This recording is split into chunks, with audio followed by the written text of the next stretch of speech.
No. So good afternoon, everyone. And for those who are new in our platform, my name is Marilyn, and I'm the founder and CEO of Customized Training Solutions Private Limited, or CTS.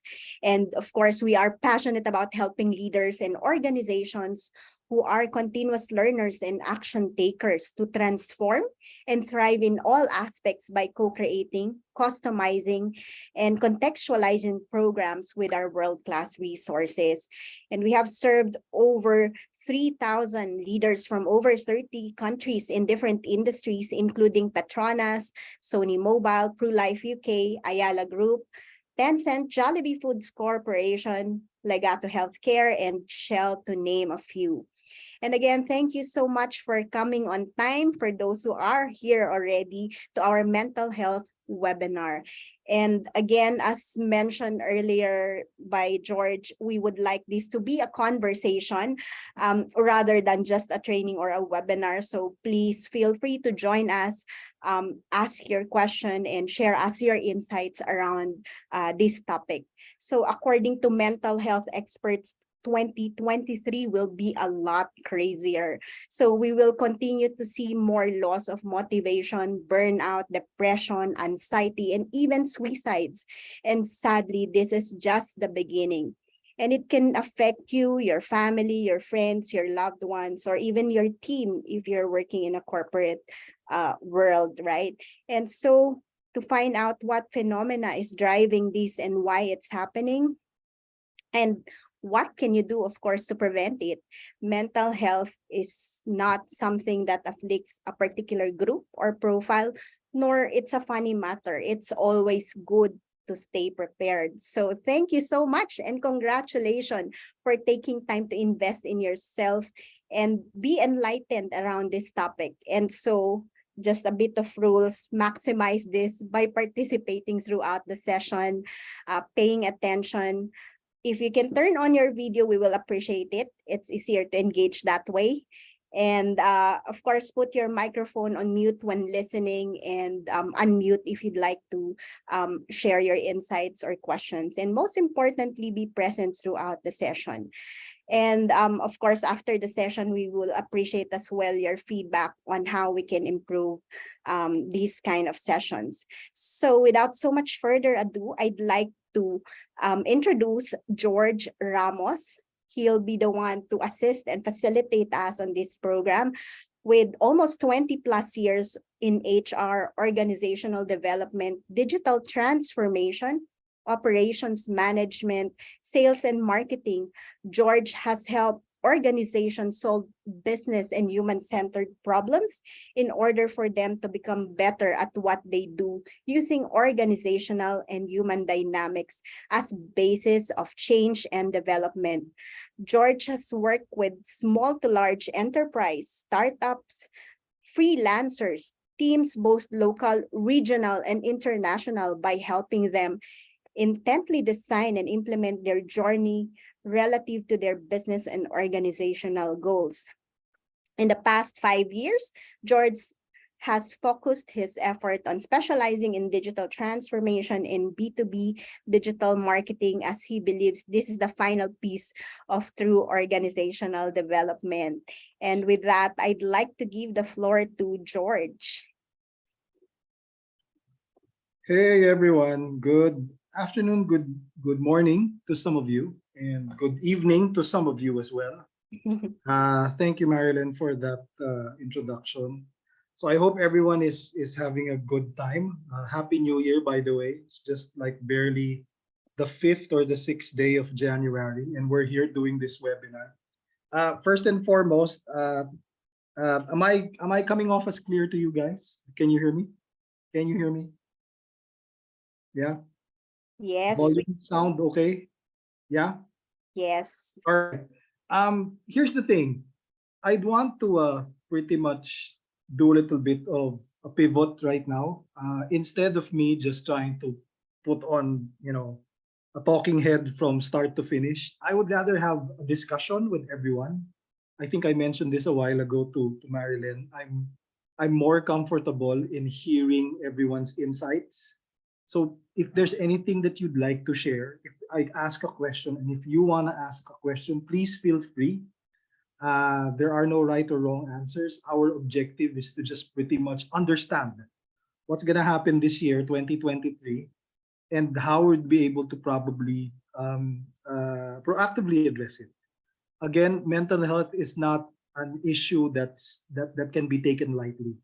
I've had in the past, especially during the pandemic, a lot of families who have gone into depression, deep depression from the effects of mental health issues. Some of them have lost loved ones because of COVID-19. Some of them are still coping. Some of them have actually gone into substance abuse, and that's unfortunate. And some are still pretty much barely holding on. And that's perhaps one of the reasons why I said to Marilyn, I'd really want to make this personal and hold this webinar with you guys, or this sharing or discussion with you guys, simply because I also want to see what your insights are. And I'm sure with our collective experience, maybe we can come up with better action items, especially for this year. So just to think of this, I don't know. Most of, well, predominantly the ones who are attending, I'm sure in this session are Filipinos, and I'm sure some of you or a lot of you are into Facebook. Am I correct? Most of you are are in Facebook. Is it correct to assume that? Yeah. Okay. So um, I believe, and I've seen this, and I don't know if you will reinforce this. During the new year, obviously, a lot of us have come up with messages, right? Like, Happy New Year to everyone, from our family to yours. And, thank you so much. Looking forward to a better 2023. What's that one thing that you've noticed in these messages? During that new year, when everybody started posting, there was a predominant message. And it's funny because I didn't consciously look into it, but I just did see it in most of the people who were trying to say that welcome 2023, this year is going to be awesome and all that. What was the predominant message that anyone here?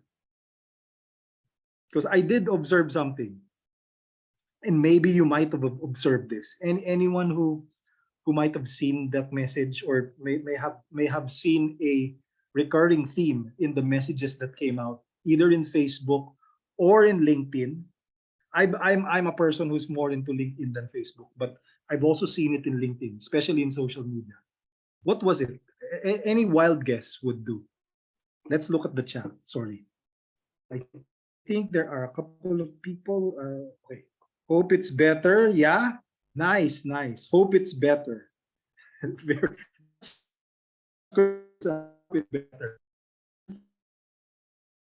The messages that I've seen was, we hope that 2023 is kinder to us.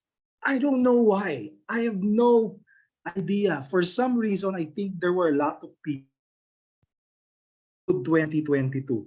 And I was hoping that 2022 was better when it was 2021 back then, where we were in the middle of the pandemic. I mean, 2022 was supposed to be our bounce back year, right?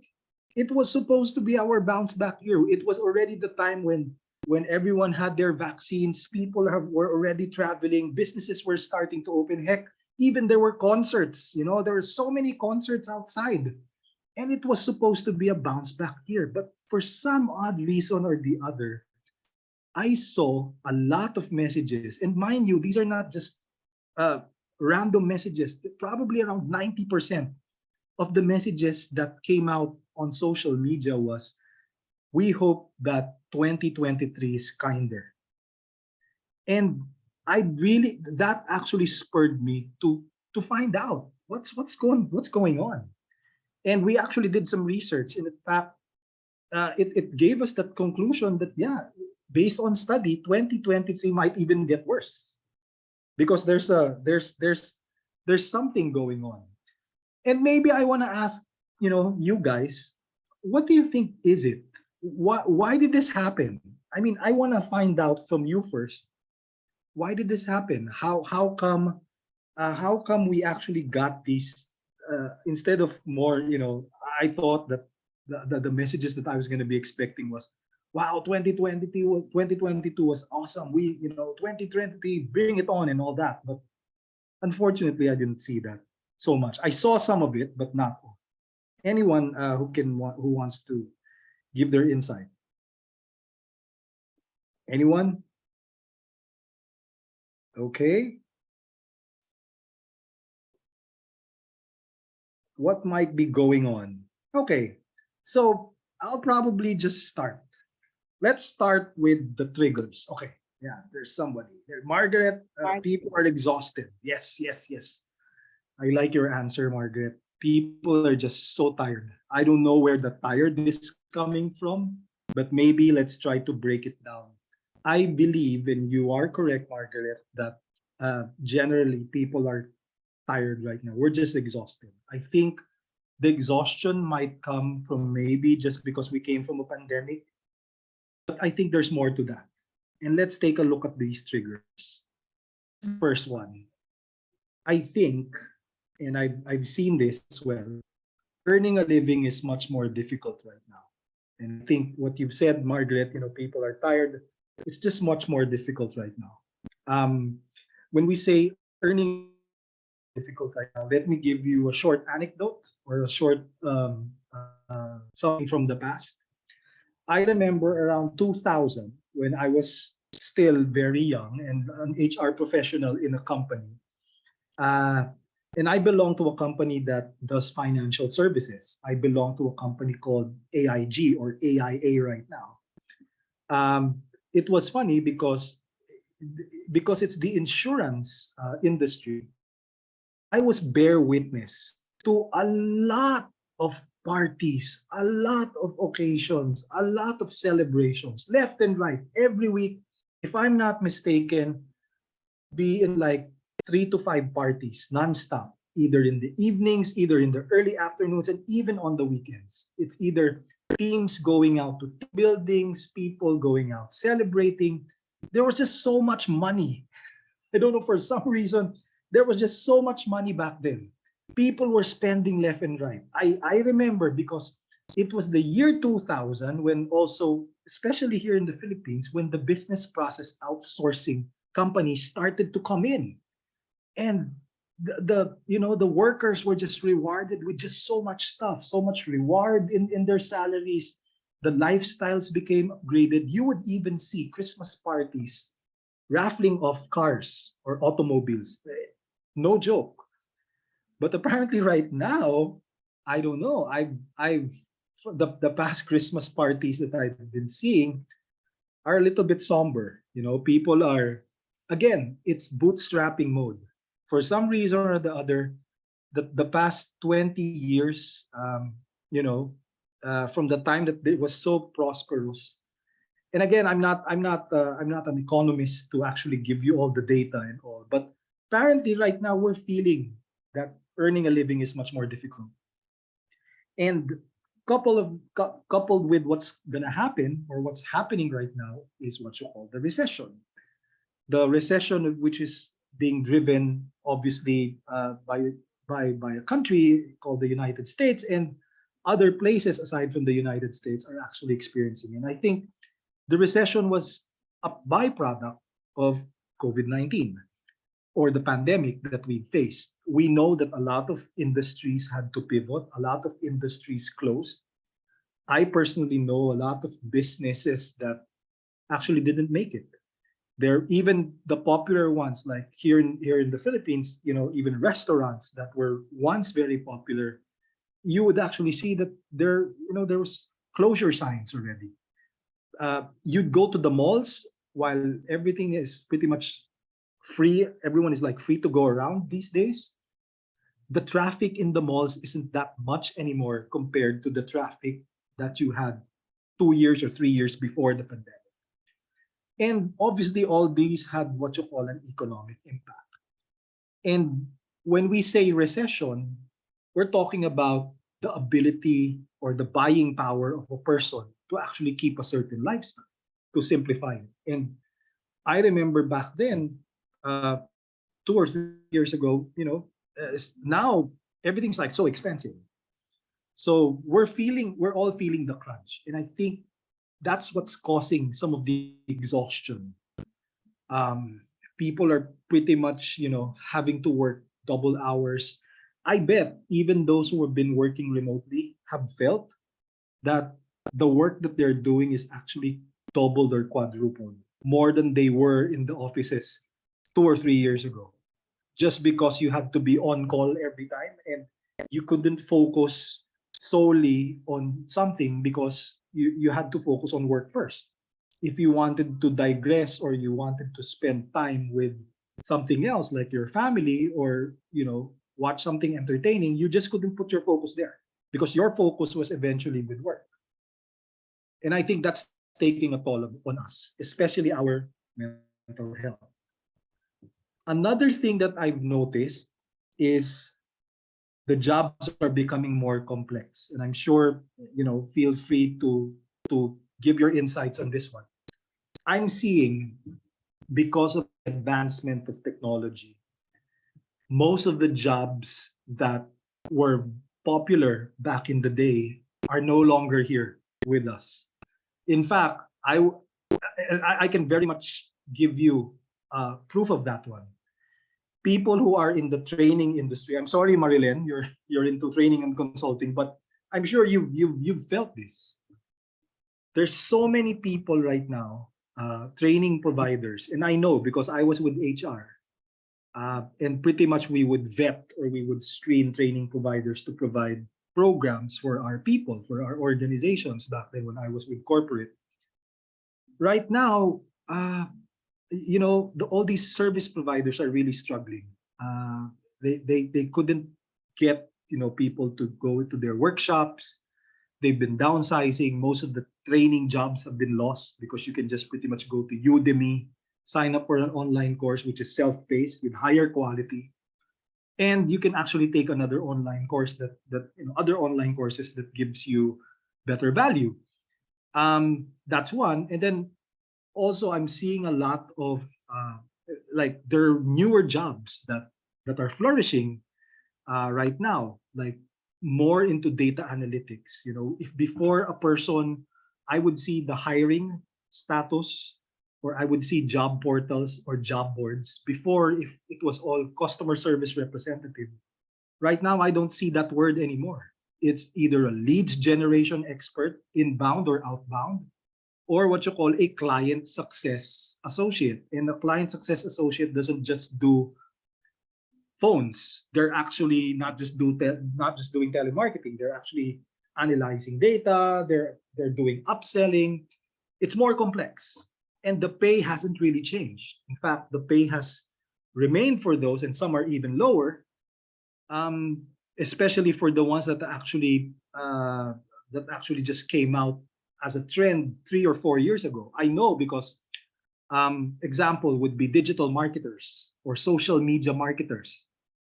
5 years ago, when it came to a social media manager or marketer, this particular job was commanding a very high salary.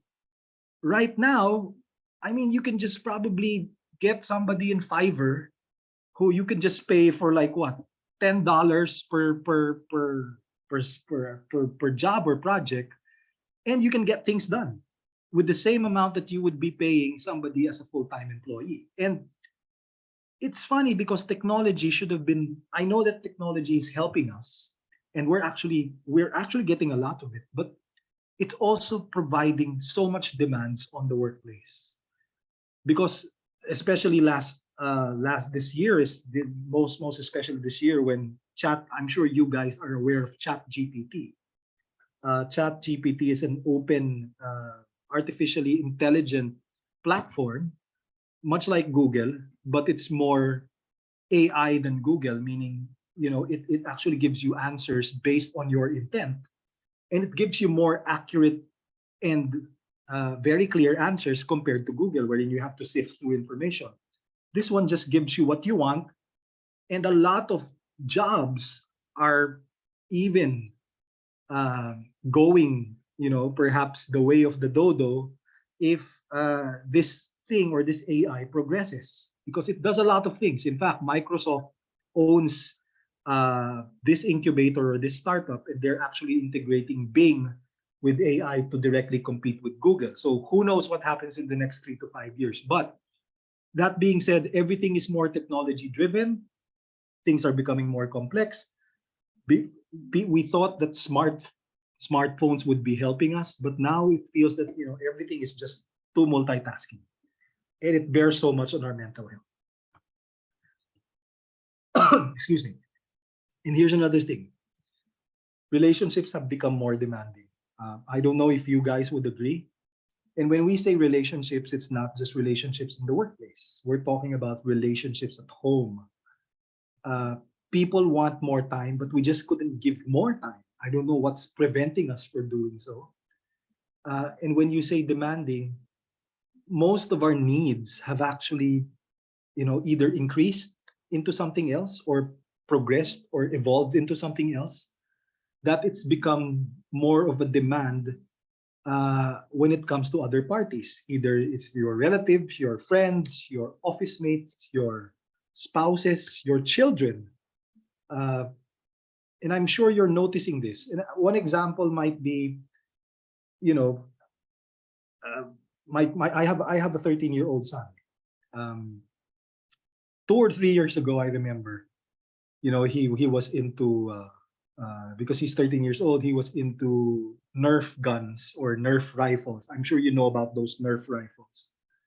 The Nerf rifles are much like your it's not exactly your BB gun. It's a toy gun, and pretty much it's a safer way to do what you call war games.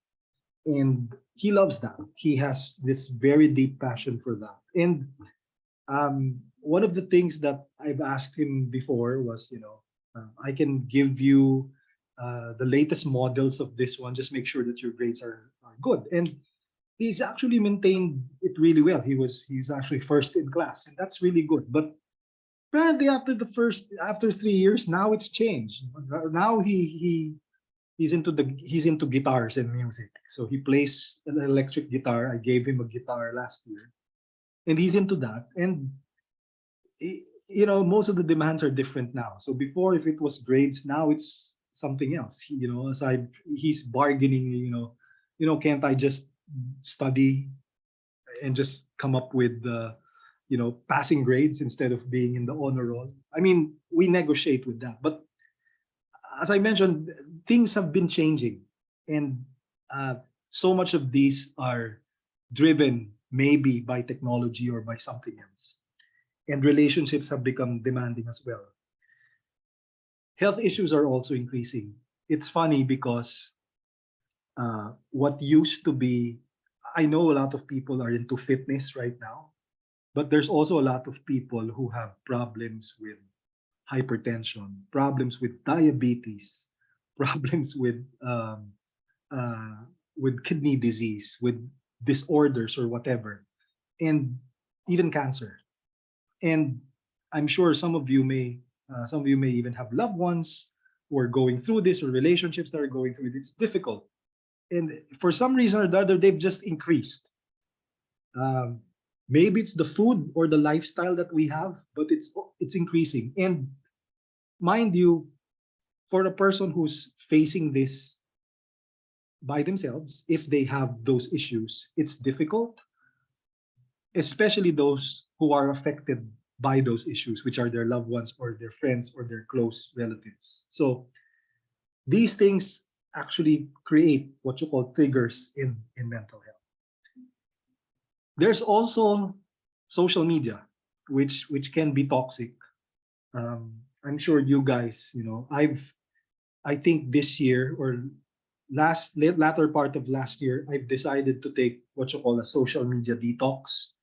I've deliberately distanced myself from Facebook or Instagram and even LinkedIn. Although my work is in digital marketing right now, I've tried to distance myself just because there's just so much information, and this information because the Facebook algorithm or the social media algorithm, especially TikTok, favors what you call where the engagement is, because that's where the advertisers are.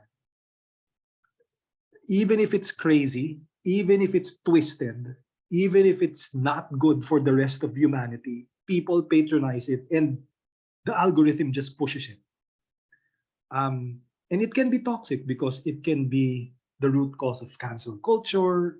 It can be the root cause of hate. There's also a lot of fake news. We don't know what to believe right now. I saw this. I saw this post during the new year. I think I saw it in Reels in Instagram. There was this guy who was actually saying that his New Year's resolution was to eat eggs, so that he can lose weight. But then all of a sudden there was this conflicting study that eating eggs can be bad for you. Okay, so what he said, okay, I'll just eat vegetables, and then there comes all of a sudden another part of his news feed that tells him that, hey, you can't eat too much vegetables because it has oxalates or whatever. So he says, I'm going to be meat eater. But then you have uric acid. So I mean, I'm going to be drinking water. And it's funny because there's even a study that's in the internet that tells you that too much water is bad for you. So again, I know that the answer there is moderation, but it's just a reminder that things have just blown up. And imagine a person bombarded every day by these things, and we were not used to this before. We were not used to this. In fact, 20 years ago, it wasn't like this. There's a piece of news. Yeah, I'll choose to believe that news. Anyway, I'll see whatever happens. Now it's conflicting. You wouldn't even know which to believe. And if there was a particular thing that you believed in, sometimes you have to. It's just natural that you doubt yourself, because people say that, hey, you need more proof in order for you uh, uh, to make sure that this thing is really valid.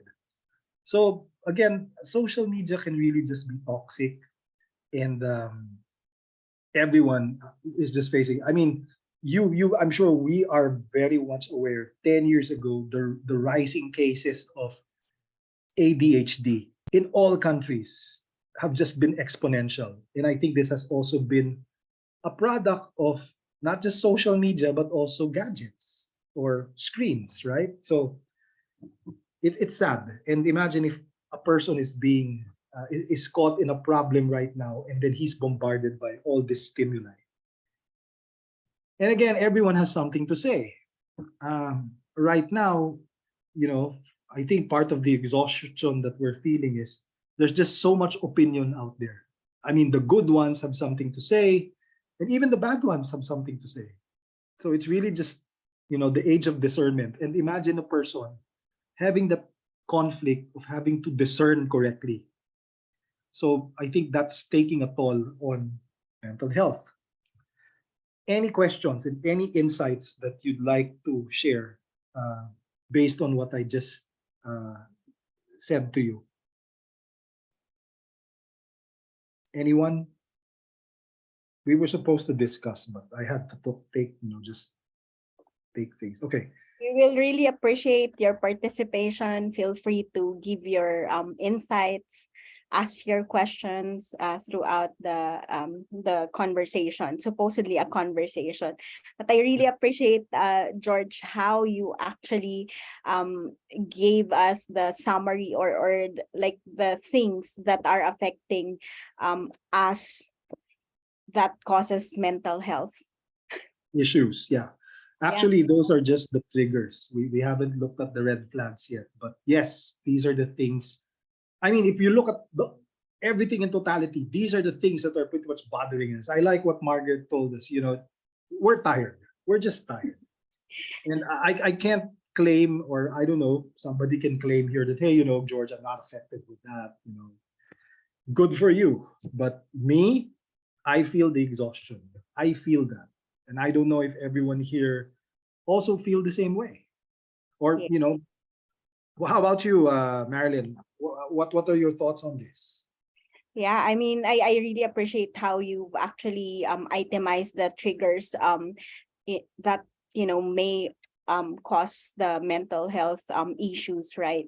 And it's interesting because I've seen posts, conversations, and also like articles that are talking about how all these have like taken up so much of our mind, because as it is, human are already like thinking a lot of things, right? Our mind is just restless, thinking of these things. And you are right, like it's like much more difficult to earn a living nowadays, compared to last time. Although there are opportunities, but people needs to also like develop and learn like much more new things, right? Like around digital transformation, cybersecurity, and other skills that are more relevant in this era, I would say. And of course, because of the like pandemic that we have experienced in the last almost 3 years, right? Then there are other pandemics or recession or like a byproduct that has caused that. And like I've been hearing a lot of positive things, like recovering, rebuilding, reorganizing, in a conversation I had in an interview earlier. But it's easier said than done. I like that insight. Yeah, I certainly I like what you said, Marilyn, about these buzzwords, rebuilding, restoration. Honestly, guys, these are just bullshit. These are just words to generate commercialization. And honestly, and I like what Margaret said. She says access to mental health support services that are terrible also add to the stressors. I'm with you on that. And when I meant terrible, um, here in the Philippines alone, just when a person is in distress, obviously they want to seek professional help. There's this group in Facebook that provides all these encouragement and all that. But typically for the person who's experiencing this, they feel that they don't have that much access to real professionals because, again, some of this may be commercially driven. Some of this may be, what do you call this? Uh, Behind some agenda or something. So I think you're correct there. And obviously, in other countries, perhaps it could be about how expedient the process is. It could be, I can just imagine, let's say in the US, you know, yeah, you can talk to a therapist, you can talk to a mental health coach, but how do you know which is the one that's correct? Who does that for you? Oh, yes, you make the decision, but you're already so screwed up and so stressed out. Who makes the decision for you? And it's so difficult because it adds to the stress. And that's why I feel what you said, Margaret. Um, I like what you said also, Len, because I mean, imagine so many buzzwords going out there. Yeah, we're gonna do good, but actually, it's just we're just actually chasing more money. In fact, here's the thing. Imagine, and I think I've witnessed this in some of the people that I know. Imagine a person who's in his 40s going 50s, um, late 40s going 50s. He he's in a certain job, but then he gets notice that he will be redundated because AI is, some of the work processes have actually taken over his job. So first he's been moved to another department, downsized, and then after that, looming in the background is this person will be um, outplaced from the organization. Just imagine if that person has like 3 kids who are not yet in college. He needs to pay for their tuition after the next couple of years. He thought that he had good job security, and then this thing happens to him. Plus, example, he because of what's happening, he doesn't have a good relationship with his wife, and then most of the people that's in his circle are actually telling him, "Hey, why don't you just find another job?" Yeah, it's not as if he's not trying. Obviously, he is. But the thing is, he just couldn't imagine if you're like close to 50 and trying to look for a newer job. I bet you won't be able to get the same amount of pay as you had before, especially if the job that you've been working in is already pretty much dead end. Another factor would be people surrounding him might be saying, hey, why did you take up business? Or for that matter, uh, why not go into freelancing?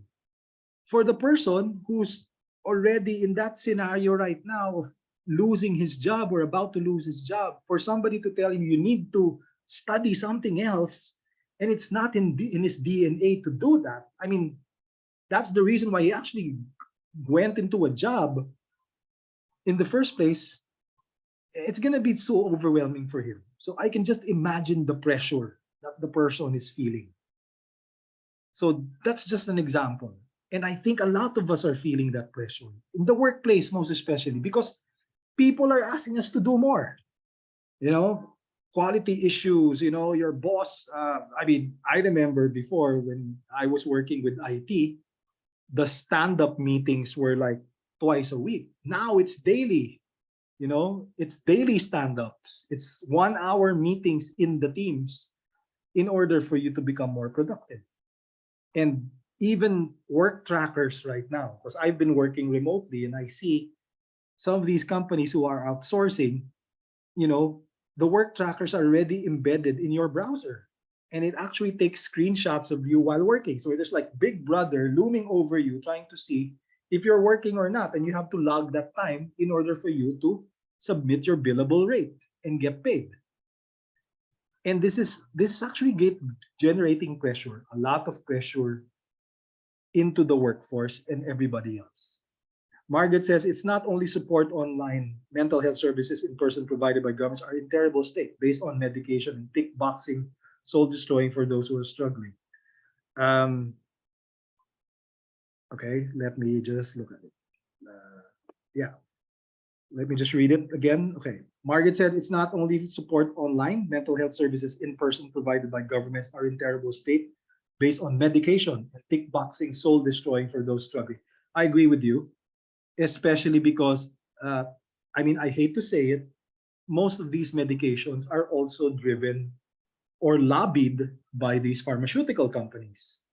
So obviously, instead of a person being being put into the direction of general wellness, it's more of, hey, take a pill and be better. And if you're not better, take more pills. So again, the person, instead of feeling better, becomes more of a struggle for him. In fact, I'm sure you guys know, not just here not just in the US, but most countries, dependencies on prescription drugs have actually gone up.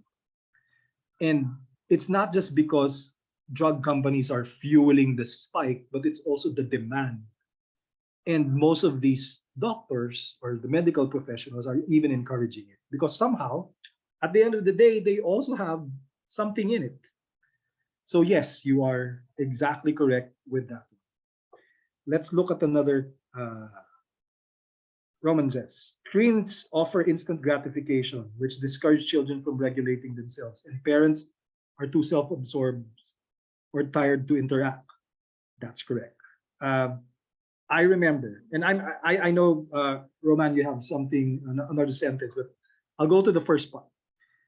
Most of what we have right now is just instant. I want to watch a movie. I just go to Netflix. So easy. And we know the nature of human beings. We're not satisfied.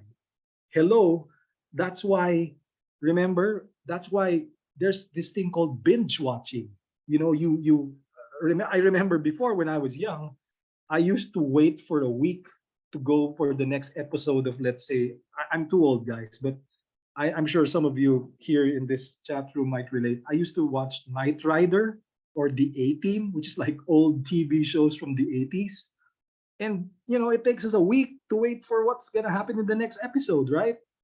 And that's fun because in between that, we can go around and play with our friends and do something else, do something crazy. And that's better than what we have right now. Now, you've seen an episode, you liked it, You just don't get satisfied. I want to watch the next episode. And Netflix affords that. And I guess it's not just Netflix, everything else, the games for our kids. And because you're correct, the parents are just so busy. I'm busy. My work day is like 12 to 16 hours a day. And sometimes it's just so difficult to pay attention. But I make it a point to pay attention, especially if my son goes to me and tells me, "Hey, Dad," because he goes to me every day. He shows off his new riff, so I pretty much go with him and sometimes immerse with him just to make sure that he feels that I relate to it. Sometimes I even study, even if I'm not that. I mean, he's better than me when playing the guitar. I know of a couple of guitar parts, but he's infinitely better. But just to relate with him, I make sure to give him time. But that's not the point. So he said, George, how do we avoid medicalizing a whole generation? I think, thank you for that, Roman. I think it really starts with us. And it's really more of providing more empathy and making things more personal. Going back to basics. I mean, I'll tell you guys, honestly, uh, that's why I like what Margaret said to us a while ago with reference to us being tired and exhausted. I make it a point that every week I just go out nature. I go out cycling once or twice a week, Saturdays and Sundays, just to get my mind off everything, and it keeps me sane. And I'll be the first person to admit that all these things that are happening right now, sometimes it takes a toll on us. And I imagine, and I'm not saying I'm a strong person, but I try to keep it that way. I want to make sure that I keep my sanity. But what about the others who can't, right? Um, you know, it's not just so easy to be another person. Again, we're all different. Some people deal with depression differently than how I would deal with it. I'm sure you guys would deal with it differently. And plus, there are different places where you know, people might fail in terms of dealing with depression. Some may maybe be good at dealing with relationships with their spouse. It's okay if they don't have a good relationship or their marriage is not good. But if a loved one passes away, these people break down. And again, it's all different. We're all different the way we're dealing with things. That's why I think, and you're correct, uh, Roman, about personal connection. Margaret says, or on social media themselves, personal connection, as you said, with your son is so much needed. Lonely kids in huge houses and fab cars, but no parental presence and connection. You're correct, and that's also, here's the thing. There's also a segment in society right now, and I'm sure you know about this, guys, called the hustle culture. And when you say the hustle culture, it's like nonstop hustling in order to make a living. But that's counterproductive. I mean, yeah, you can hustle all you want, but you're just gonna have a short lifespan. Plus, everything is directed to something that's all material. No one is looking into spiritual stuff anymore. And even if there was, most of the spiritual stuff is also highly commercialized, right? I'm sure. I hope you get what I'm saying. So that's how it is right now. And I guess personal and presence and connection is very, very important, whether it's our kids, our loved ones, our office mates, or whoever else. From Annette, children are addicted to mobile phones and show withdrawal signs like an alcoholic. They say 2 minutes goes for out. Oh yes, I'm a victim of that. My son is a victim of that. That's why even if we tell him that, hey, you only have an hour to do this, he'll probably bargain for that. The addiction there is because, again, our brain, even without the gadgets, we're all naturally inclined for self gratification and we're not satisfied. So once we're shown these things, it becomes an addiction. So it's even worse than heroin or cocaine because it's stimulant. We can see it instantly, and everything is just so safe. It says that Margaret says infinite scrolling decreases attention span to 80. I would agree with you. And I'll tell you guys, here's the thing. It's funny. I'm sure you know TikTok, right? TikTok is like 1 minute shorts, compress everything in that. Because I'm so desensitized by watching these things. I remember I now I actually have changed in the past 3 years. I love cooking, guys. I love cooking. I also love eating. So um, I remember 3 years ago, I would when I was looking for a recipe, I'd probably go to YouTube or probably go to a blog, read the recipe, watch it step by step. You know, the more step by step, the better, right? Um, and that suits me. I'm fine with that. Sometimes I watch these cooking shows. Fine, keeps me entertained. But lately, I'll tell you, now you ask me to like go to a YouTube channel that goes, that has a recipe for something for like more than 5 minutes. I typically disengage. I would rather watch a 1 minute boom, boom, boom, boom. Show me the ingredients, show me the recipe, cook everything 1 minute. And I think I've been a victim of that. So again, all I'm saying is imagine all the stimulus that we're getting, all the stimuli that we're getting. So those are the triggers. Um, and it's sad because apart from work that we have to fulfill, apart from relationships that we need to manage, apart from the spiritual aspect that we need to keep in check, these things are just all going on. So what happens to these things when it boils over? Obviously, you can see red flags, and these are just one of the red flags. In a mental health, uh, shall we say, spectrum, there are actually three areas that we have to look out for. You have to discern whether it's a mental health crisis, whether the person is just struggling, or whether it's just confusion or frustration. Let me just go back. Anything that affects us, it can either be a crisis, it can either be just when we're struggling, or it could be confusion or frustration. Let me illustrate this. When it's crisis, obviously the signs there is a person is suicidal, or a person is screaming, or a person is, fidgeting. Anything that's really abnormal behavior, you know, a person who's just anxious, walking back and forth, you know, trying to mumble. Those are what you call crisis situations. That's clearly a red flag. That's a crisis situation. That's an emergency situation. So if we see somebody who is like that, treat it already as an emergency because you wouldn't know. It's just one step closer to suicide. And what we don't want is to allow somebody to take up their own life or take their own life. I don't think that's a good idea because we will also have to deal with that trauma.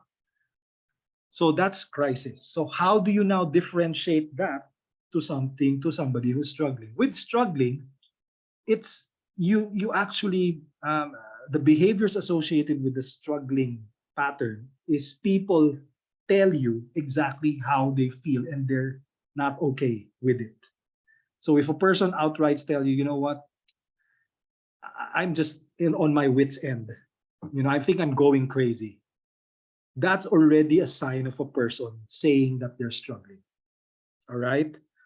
um if a person tells you that, I don't know if I can still hold on to this, I don't know, is there a way for me to talk to a therapist or to talk with, I think I'm going crazy, that's a sign that the person is struggling. So it's not yet emergency, but it already needs medical and professional attention. So, you know, those are the signs that you look out for. And it's clearly articulated. If a person tells you that he's feeling this or that, obviously you can already gauge that one. Now, in terms of the ones that aren't articulated, perhaps it could be an off tangent behavior. Somebody who just, for some reason snapped, who screamed at you for no apparent reason. You were fighting and then they just threw stuff at you and they weren't doing this before. That's already a sign that the person is struggling. That's already a sign that the person has actually gone off the rails a little bit and we need to pay a little bit of attention. Another part of that spectrum of a red flag in mental health situations would be confusion and frustration. Now, confusion and frustration is typically what we feel. I probably feel that I'm in this stage. So to be honest with you guys, I might be in the stage that I'm a little bit confused with what's happening. I'm frustrated with the government, frustrated by all these things. And as much as possible, you know, these are the type of people who may need more empathy, more support, you know, people who need more reassurance, personalization. I mean, these are the people who would be happy if you, hey, how are you? I really am concerned. And it's not just that. You want me to take you out to dinner. I mean, go the extra mile. I mean, because if you just tell a person, how are you? Sometimes these are just like empty words. But if you really want to go out of your way to help the person, just tell the person, you know what? I want to treat you out to dinner. Is it okay if we go out? Or, I want to, you want to watch a movie or something? Let's go out.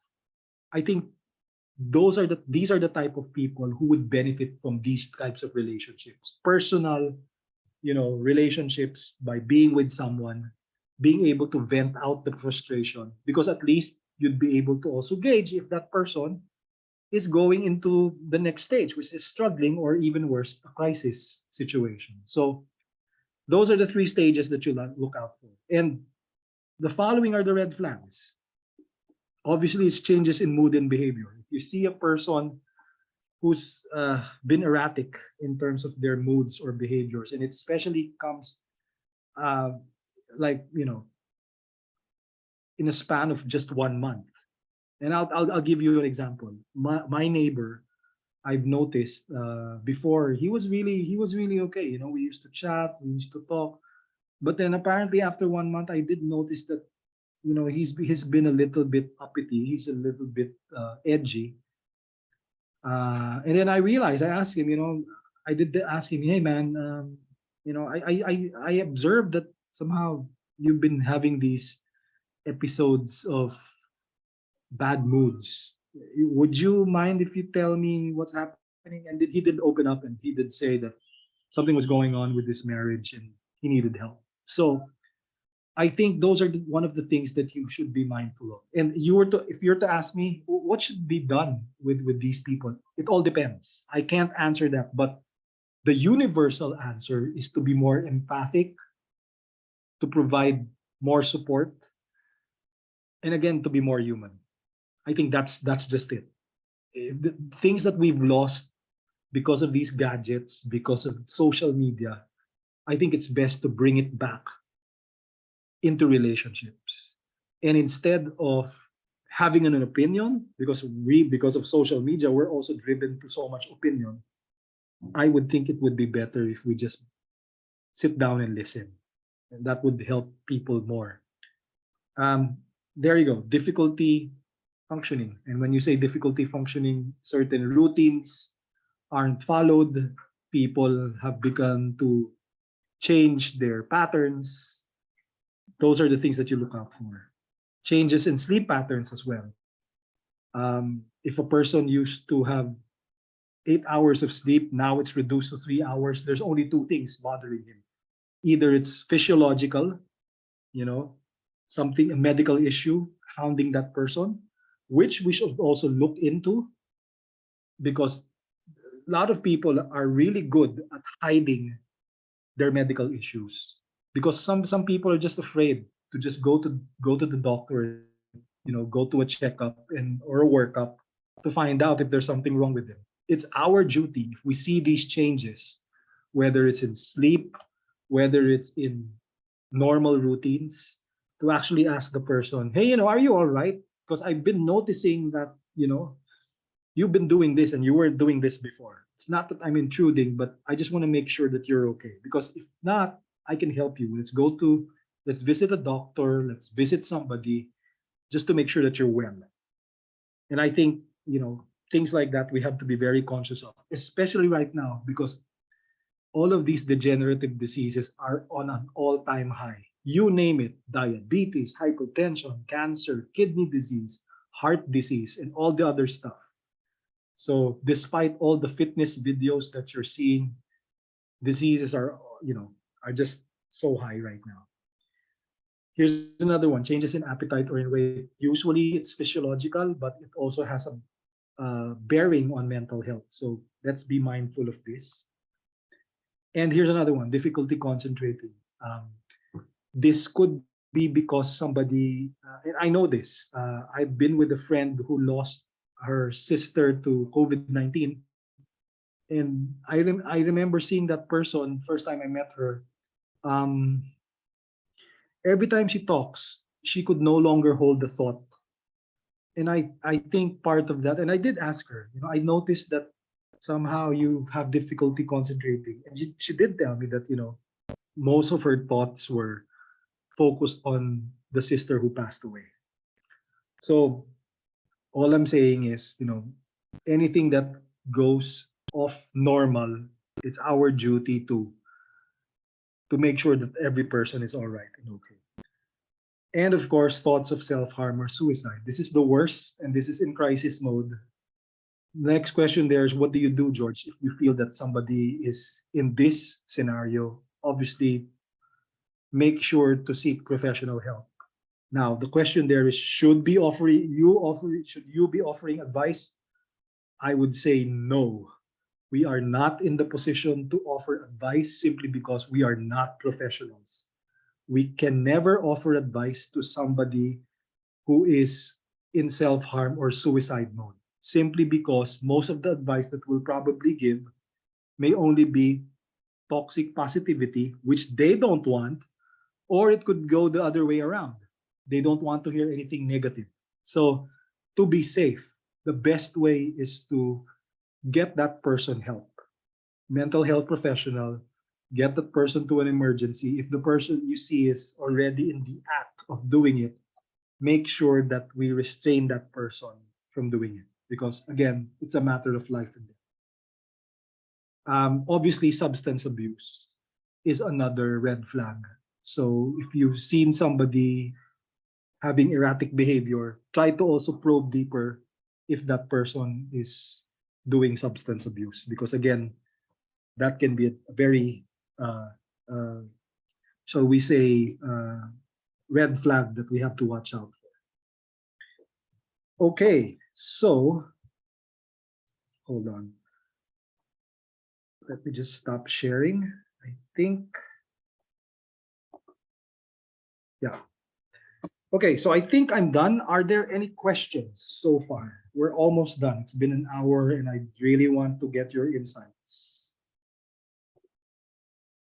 Marilyn, do you have questions or anyone else from the So chat groups? so far, I don't see any questions on the chat, but while you're actually thinking of your questions for George, let me thank you for joining us in this webinar. And again, I appreciate your participation, especially those who've actually shared with us their comments, their insights around the topic. As George said, this is a very difficult topic to discuss that it is as it is, right? And so what it means for you will be important. So I appreciate especially those who have participated, gave their insights and questions throughout. And again, it's always the question of how can we prepare and what is it worth for us, through these programs, online sessions, that we can get more clarity and discover some ways to prevent mental health issues, right? And will help us to transform how we think, how we perform, as well as save lives. Most importantly, it's really about um being human, like what George have shared earlier. And it's really about, I think, what I'm getting from this conversation, or from what George shared with us, it's really having that empathy, being human, and really working on our inner self, because there's too much noise around us. And it's really like, how can we actually address all of that, with all the challenges, with all the external factors, right, that we're facing on a regular basis? How are we coping up? How are we building our resilience? How are we working on ourselves in order to be able to address all of those, right? So so these are, and here's an invitation as well, and a request for you to share with us your feedback. What can we do better? And what else we can help you with as well on this topic. So we'll be sharing some links here for you to please share with us, your comments, your feedback, as well as if you'd like to find out more about our online training. This is a self-paced program, but the good news about this is that George will keep on updating this, and at the same time, George will also arrange, or we will organize actually like regular sessions for Q&A, and also I've shared with us some of I've shared on the chat some of the upcoming programs that we have. And if you have more questions and you believe that this will be advantageous for your organization, feel free to actually have or contact us, schedule a call with us if you'd like to ask or to find out more on how you can actually like sign up or arrange a group online access to this mental health program. So we have a question now from Viv. Go. What Yeah. was the question? Sorry. I What just, can you do if the person sounds suicidal but maybe online, not physical there with you, and that the person sees everything as hopeless and doesn't want any help? okay, very good. There definitely that is a behavior that is so difficult to control because number one, we're not with that person. The person is online. Number two, the person is denying all help. They're actually not wanting to be helped because they feel that their situation is hopeless. But if you are in the know in terms of the person's whereabouts, his address, if you know a relative of that person, or if you find a way to be able to contact somebody who's close to that person and get a medical professional to that place, it would be better. The least that you would want to do is offer advice or provide soothing words because it won't work. I know a person who's suicidal. They don't really. It's a person who has actually reached that point. Sad to say, has actually crossed the line for them to think about ending their life. And when they really want to do it, they do it because they've already made that decision. It's just a matter of a few seconds. So that few seconds has something to do with getting as much resources, qualified people to that person to save that person's life. And it's not going to be us. Our role there is to facilitate it as fast as we can. So if you know somebody who says, I don't know, I'm going to end my life in an hour or in 5 minutes, best way is hold on, you know, where are you right now? Just get the address. How can we get in touch with you? Or if you know a relative or somebody close to you who can help you, don't do this. But never give advice. Never tell, hey, it's gonna be all right, or hey, things are gonna go great. Those aren't going great. Okay. Never also tell the person that, hey, I'm coming from a place of empathy and I'm empathizing with what you say. I understand what you say. Of course not. We wouldn't know what these guys are feeling at that point. So our role really is to facilitate, make sure we get the necessary medical personnel, professional to save that person. Could be the police, could be emergency personnel, could be a psychiatrist or somebody else. Did I answer the question correctly? Well, obviously there's no right and wrong answer, but did I satisfy the question? You're muted, That Marilyn. is so yes, she said yes, thank you. And Thank you very I know we passed the time, but probably this question will be helpful because this is a conversation I had with a client of mine before around mental health and well-being. Like the situation they had was like there's a colleague of them who's like having like a panic attack, and of course, you don't really have to be a leader because it happens when it happens, right? And so like what they were thinking of is to train people, as much people in the organization, to know how to actually handle this. And it's pretty much like despite that we have awareness of these red flags or the challenges that we are facing around mental health, um, there are still people who, of course, doesn't know how to handle this, right? And Correct, that's why correct. we are organizing this. So I have like a question there, is that like, so how do we actually like, gain that awareness, and how do we communicate to the organization um Okay. how Yeah, important it is? yeah. Marilyn, so you're asking, right? You know, a person experiencing a panic attack, what do we do? Um, you're correct. There's actually what you call a process called mental health first aid. In fact, that's what we have a program right now that we certainly encourage you guys to enroll in. It's a self-paced program wherein we teach mental health first aid. If you search mental health first aid in Google, probably you're going to see a couple of companies offering that, one in the US by a Filipino, and it's very expensive. And there's another one, I think, and most are being offered by what you call the HMOs. But the thing is, they don't really teach you the process. No? There's actually a correct process of dealing with these things, especially, yeah, for example, there are certain stages that you have to be very aware of. Is the person in crisis stage? Is the person just struggling? Is the person just complaining? Number two, if it's a panic attack, obviously there are physical manifestations that you can't also control. Now, if I were to if I were to wear my mental health first aid hat, first I would have to understand what a panic attack is. So I should know what it really is because I might mistake it for something else.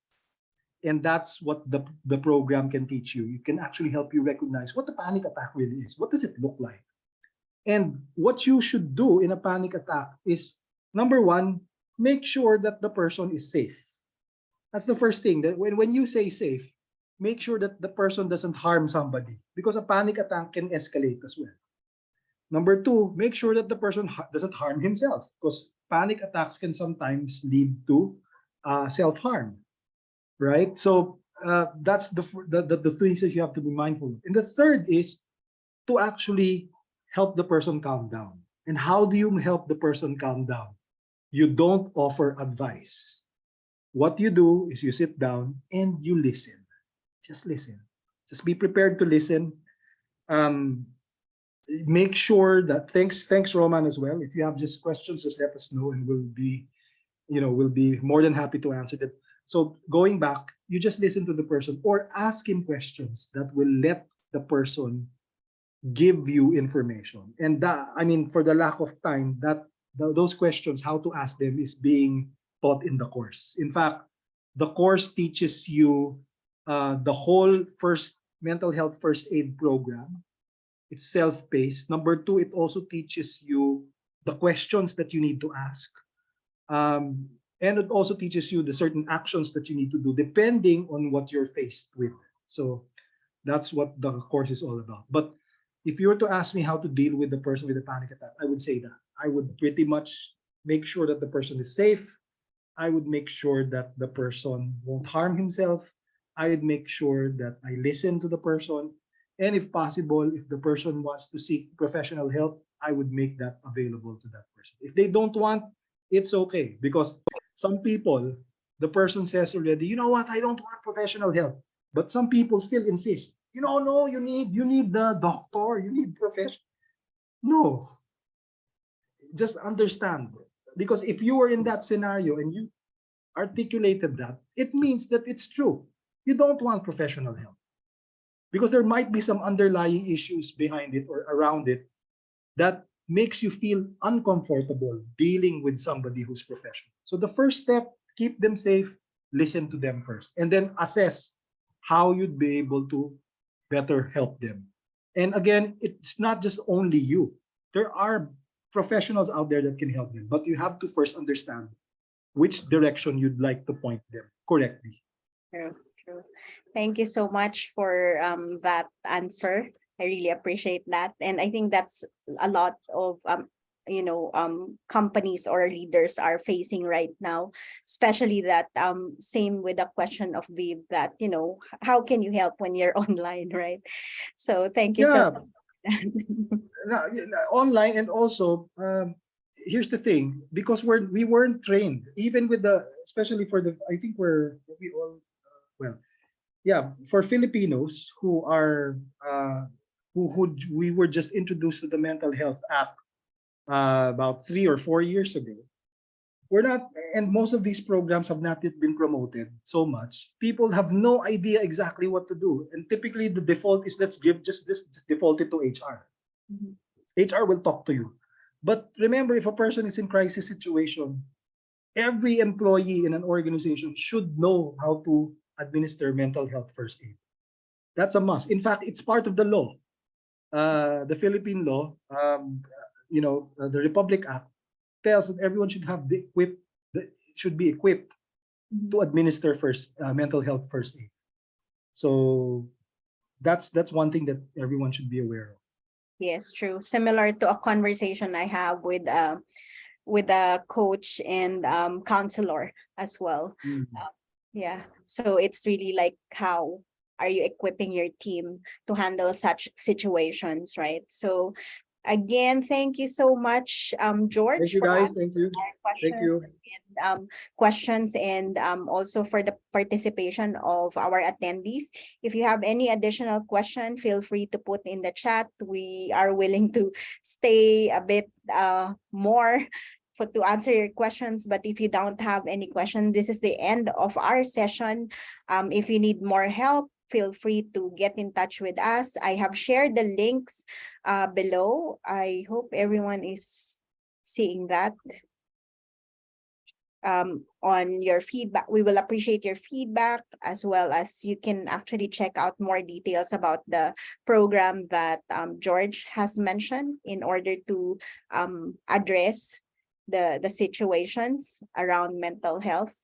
And of course, if you have more questions and you'd like to provide this with your organization, connect with us or schedule a call with us. Okay. Thank you, guys. Thank you. Thank you so much, everyone. Have a good day.